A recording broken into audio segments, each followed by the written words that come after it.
अरविंद केजरीवाल के बाद दिल्ली सरकार का सबसे ताकतवर मंत्री जो अब जेल में काटेगा वक्त, मनीष सिसोदिया। दिल्ली सरकार के सबसे भरोसेमंद शख्स को सीबीआई ने किया गिरफ्तार। सिसोदिया के पास है 18 विभाग, अब केजरीवाल कैसे चलाएंगे? गिरफ्तारी के बाद उठ रहा सवाल। सिसोदिया के बिना केजरीवाल का एक कदम चलना हो जाएगा मुश्किल। एक पत्रकार से दिल्ली के डिप्टी सीएम तक दिलचस्प है मनीष सिसोदिया का सफर। दिल्ली के शराब घोटाला मामले में सीबीआई ने 8 घंटे की लंबी पूछताछ के बाद दिल्ली के डिप्टी सीएम मनीष सिसोदिया को गिरफ्तार कर लिया।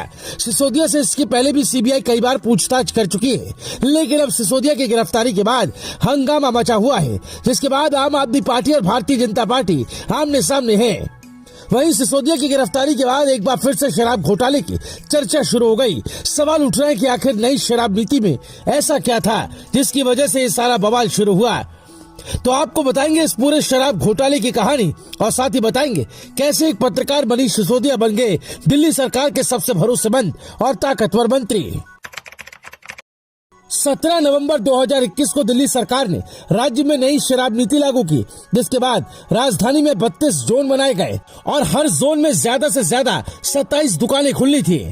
इस तरह से कुल मिलाकर 849 दुकानें खुली थी।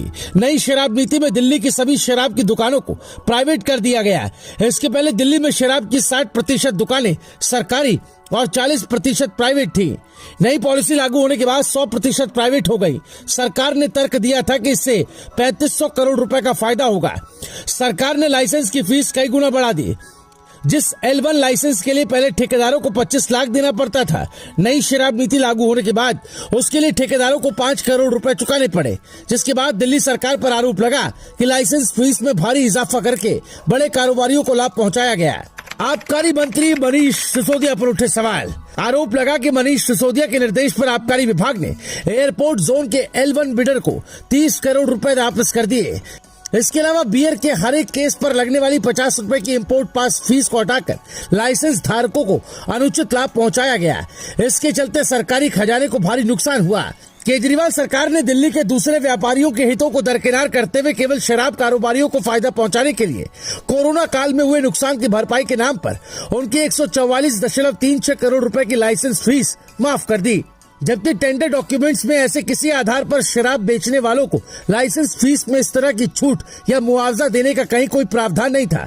सरकार ने बिना किसी ठोस आधार के और किसी के साथ चर्चा किए बगैर नई पॉलिसी के तहत हर वार्ड में शराब की कम से कम 2 दुकानें खोलने की शर्तें टेंडर में रख दी और सोशल मीडिया, बैनर्स और होर्डिंग्स के जरिए शराब को बढ़ावा दे रहे लाइसेंसियों के खिलाफ कोई कार्रवाई नहीं की गई। इन्हीं सब मामलों को लेकर मनीष सिसोदिया ईडी और सीबीआई के निशाने पर आए, जिसके बाद कई बार उनसे पूछताछ हुई। आखिरकार 26 फरवरी की शाम उन्हें गिरफ्तार कर लिया गया।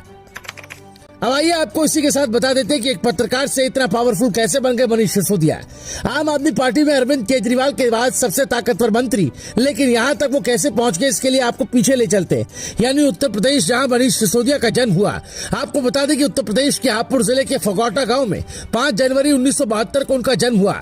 उनके पिता स्कूल टीचर थे। अपनी शुरुआती शिक्षा उन्होंने अपने गाँव में हासिल की और उसके बाद भारतीय विद्या भवन से उन्होंने जर्नलिज्म का कोर्स किया और अपने करियर की शुरुआत की। साल 1996 में ऑल इंडिया रेडियो के लिए 0 ओवर जैसे कार्यक्रम को मेजबानी की और फिर साल 1997 और 2005 के बीच एक बड़े न्यूज चैनल में काम किया।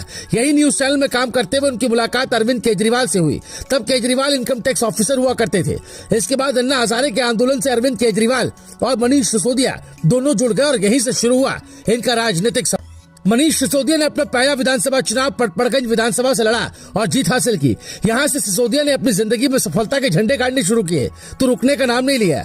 मौजूदा वक्त में सिसोदिया के पास दिल्ली सरकार के करीब 18 मंत्रालयों की जिम्मेदारी है, जिसमें दिल्ली के सरकार के वित्त मंत्रालय से लेकर शिक्षा, योजना, रोजगार, लोक निर्माण, पर्यटन, उद्योग, बिजली, शहरी विकास, पानी जैसे विभाग शामिल है। सत्येंद्र जैन के जेल जाने के बाद स्वास्थ्य विभाग का जिम्मा भी मनीष सिसोदिया ही संभाल रहे थे।